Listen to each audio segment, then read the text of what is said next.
इसीलिए इस कंसल्टेशन के बाद में और साथ ही साथ जो जॉइंट कंसल्टेटिव मैकेनिज्म है सेंट्रल गवर्नमेंट के एम्प्लॉयज का JCM, उसके साथ मल्टीपल मीटिंग्स, फिर दुनिया के कई देशों में किस तरह की स्कीम्स हैं, किस तरह के सिस्टम्स हैं, वो भी देखा। फिर भारत की जो अर्थव्यवस्था है और केंद्र सरकार का बजट है उसको समझने के लिए रिजर्व बैंक ऑफ इंडिया के साथ, वर्ल्ड बैंक के साथ, सबके साथ कंसल्टेशंस हुए और इस कंसल्टेशन के बाद में एक यूनिफाइड पेंशन स्कीम का रिकमेंडेशन इस कमेटी ने किया। और आज प्रधानमंत्री श्री नरेंद्र मोदी जी की अध्यक्षता में यूनियन कैबिनेट ने यूनिफाइड पेंशन स्कीम को अप्रूव किया है, इसको अनुमोदित किया है और ये स्कीम अभी आने वाले समय में लागू होगी।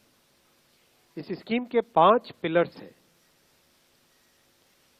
सबसे इंपॉर्टेंट विषय था कर्मचारियों की तरफ से कि हमें अश्योर्ड अमाउंट एक चाहिए, जो बहुत लॉजिकल और वाजिब रिक्वायरमेंट था। तो इस डिमांड पे एक मेथोडिकल वे में काम करके और एक्चुअरियल साइंसेस, जो लोग आगे का भविष्य का रिक्वायरमेंट वगैरह कंप्यूट करने का एक तरीका होता है जिसको एक्चुअरियल साइंस बोलते हैं, उनके साथ मिलके कई तरह के फाइनेंशियल मॉडल्स को प्रोजेक्ट करके और सबके साथ मिलके एक सिस्टमेटिक तरीके से 50% अश्योर्ड पेंशन, ये इस यूपीएस का सबसे पहला पिलर है। इसकी डिटेलिंग देखनी चाहिए हमें। जो ये अमाउंट मिलेगा वो रिटायरमेंट से पहले के 12 महीनों की एवरेज बेसिक पे का 50% होगा। मैं रिपीट कर रहा हूं, अश्योर्ड पेंशन का जो अमाउंट है that will be the average of basic पे ऑफ 12 मंथ्स बिफोर सुपर एनुएशन, उसका 50% होगा। और इस फुल पेंशन के लिए जो क्वालिफाइंग सर्विस रहेगी वो रहेगी 25 इयर्स, यानी 25 वर्ष तक अगर किसी ने काम किया है, सेवा की है, तो उसको फुल पेंशन यानी जो ये अश्योर्ड पेंशन का अमाउंट है वो मिलेगा। 25 साल से अगर कम है लेकिन 10 साल से ज्यादा है तो उसमें प्रोपोर्शनेट पेंशन रहेगी, प्रो रेटा वो पेंशन का अमाउंट बनेगा।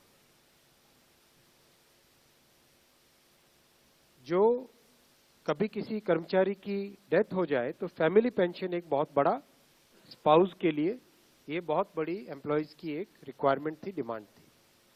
तो सेकंड पिलर इस यूपीएस का है अश्योर्ड फैमिली पेंशन।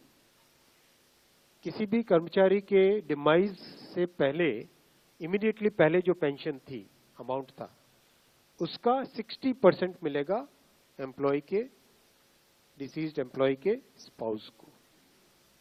ये सेकंड पिलर है। थर्ड पिलर है अश्योर्ड मिनिमम पेंशन। कई बार देखा कि सर्विस कम होती है और कंट्रीब्यूशन जितना हुआ है उससे एक सफिशिएंट अमाउंट नहीं मिल पाता था, और ये अपने आप में एक बड़ा विषय था केंद्र सरकार के कर्मचारियों का और एनपीएस में जुड़े सभी कर्मचारियों का। इसीलिए एक minimum assured pension, assured minimum pension 10,000 rupees per month, वो इसमें यूपीएस में थर्ड पिलर ये रखा गया है। इसके साथ आगे वाले पॉइंट को जोड़ के करेंगे तो अगर डीएनएस रिलीफ यानी महंगाई से रिलेटेड रिलीफ जो मिलेगी तो वो आज की तारीख में होते होते करीब 15,000 रुपए पर मंथ हो जाती है, which is a substantial relief part of this entire pension system. Fourth pillar है इन्फ्लेशन के साथ इंडेक्सेशन। जैसे केंद्र सरकार के एम्प्लॉयज के लिए सैलरी में डीएनएस अलाउंस होता है, उसी पैटर्न पे जो इंडेक्स है, सेम इंडेक्स को यूज करके all India consumer price index for industrial workers, इसको यूज करके assured pension, assured family pension और अश्योर्ड मिनिमम पेंशन, इन तीनों के तीनों जो आपने पिछले पेज पे तीनों पिलर्स देखे, assured pension, assured family pension और अश्योर्ड मिनिमम पेंशन, इन तीनों के ऊपर इन्फ्लेशन इंडेक्सेशन डीएनएस रिलीफ के बेसिस पे मिलेगा, डीआर, डीए की जगह डीआर, डीएनएस रिलीफ। पांचवा पिलर है इस स्कीम का lump sum payment at superannuation in addition to gratuity. ये एक तरीके से बहुत ही इंपॉर्टेंट और बहुत ही बड़ी एक रिलीफ मिलेगी। जब सुपर एन्युएशन होता है तो उसके बाद में इंसान अपनी लाइफ को प्लानिंग जिस तरह से करना चाहिए तब कई बड़े खर्चे आते हैं, इसलिए ये लंप सम एक अमाउंट तय किया गया। यह है कि हर 6 महीने की सर्विस के लिए monthly emoluments which means pay and DA combined, उसका 10% अमाउंट। तो ये एक अपने आप में सब्सटैंशियल एक अमाउंट रह जाएगा। जैसे मान लीजिए किसी का 30 इयर्स की सेवा है तो उसमें करीब करीब 6 महीने की सैलरी, सोमनाथन साहब दैट्स करेक्ट ना, करीब करीब 6, तो उसको 6 महीने की emoluments जो उसकी रहेगी पे प्लस DA मिला के, वो एक लमसम अमाउंट की तरह मिलेगा। ये 5 पिलर्स को लेके आज यूनिफाइड पेंशन स्कीम अप्रूव हुई है। ये स्कीम केंद्र सरकार के करीब 23 लाख कर्मचारी, करीब 23 लाख एम्प्लॉइज हैं, उनको इसका बेनिफिट मिलेगा।